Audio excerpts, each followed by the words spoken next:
Well, it is my honor to welcome you, Mr. President, to the White House. And I'm very much looking forward to our conversation today, which is a reaffirmation of the strength of the relationship between the United States and Ghana. And of course, we have deep and historical ties. Our official bilateral relationship began in 1957, but of course there are longer and longer-standing ties that connect the people of our nations. Over the years, many Americans have traveled to Ghana to remember the history of slavery and to honor their roots and understand their ancestry. And the African diaspora in the United States, including my home state of California, is significant, and our nation is stronger for it. We, these two nations, share a commitment to democracy.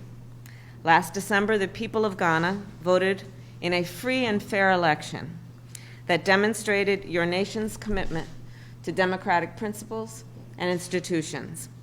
We share a view that all people must have a voice in their future, that our democracies are stronger when everyone participates and weaker when anyone is left out.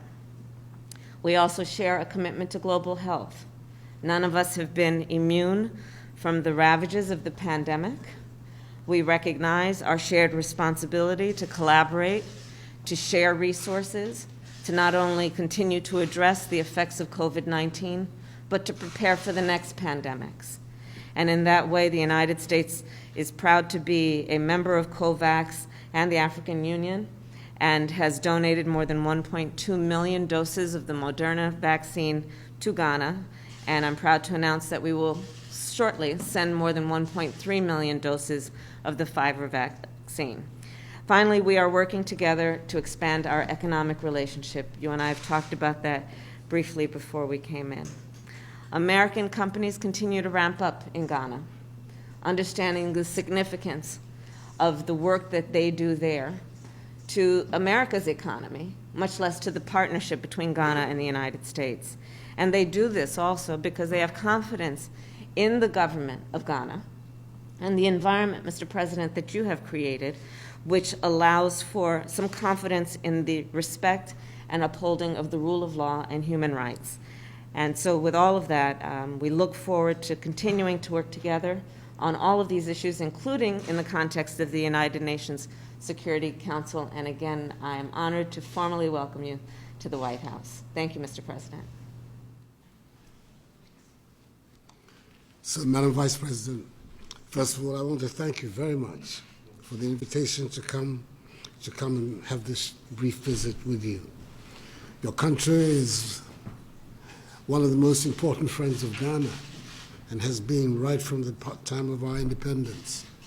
We value the relationship, and any opportunity, therefore, that we have to meet with the leaders of America, we have to take it. And that is what has brought me here to the White House. Our commitments are very much the same commitments as you have. We want to develop our nation as a democracy, as a country where freedom and the respect for human rights and the rule of law are paramount to our system of governance.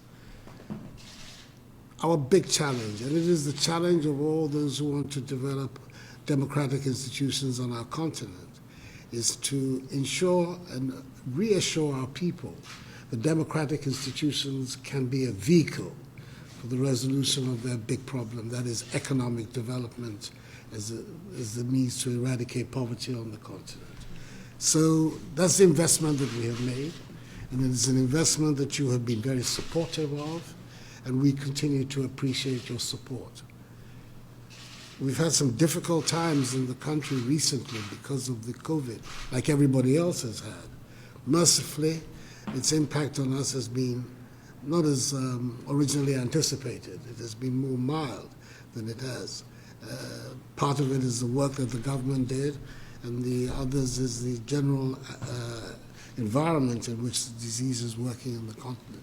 We're grateful for the support that the United States government has given us in trying to deal with the virus, the COVAX facility, which America has been very strongly participant, and the support that we've had through the donation of the 1.2 million doses of the Moderna and the promise you've made that more is on the way. Yeah.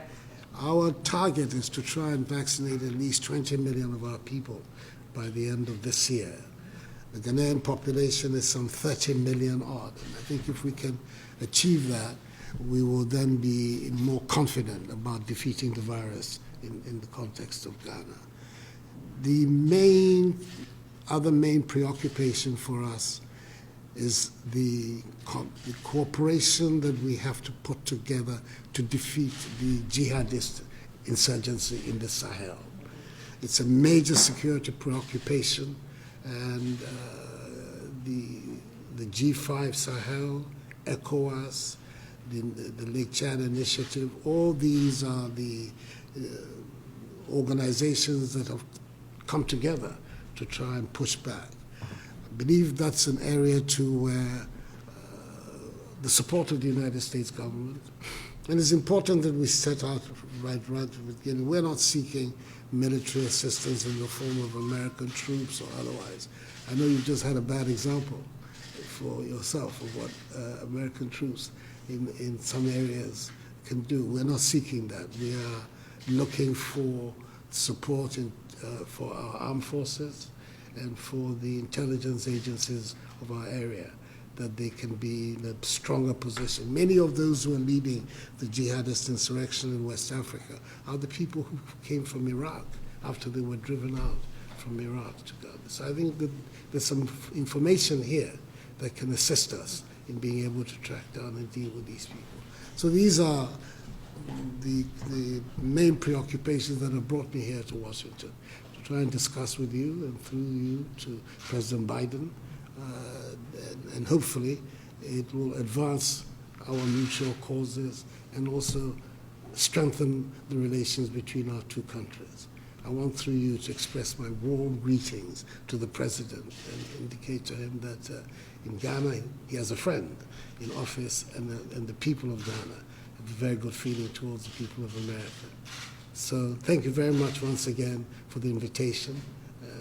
I'm hoping that it will be not the first or last time during this, my second and last time in office, that I have the opportunity to come here in Washington to meet with you. Well, we are honored to receive and greet you. Welcome, Mr. President. Thank you very Welcome, much indeed. welcome. Thank you all.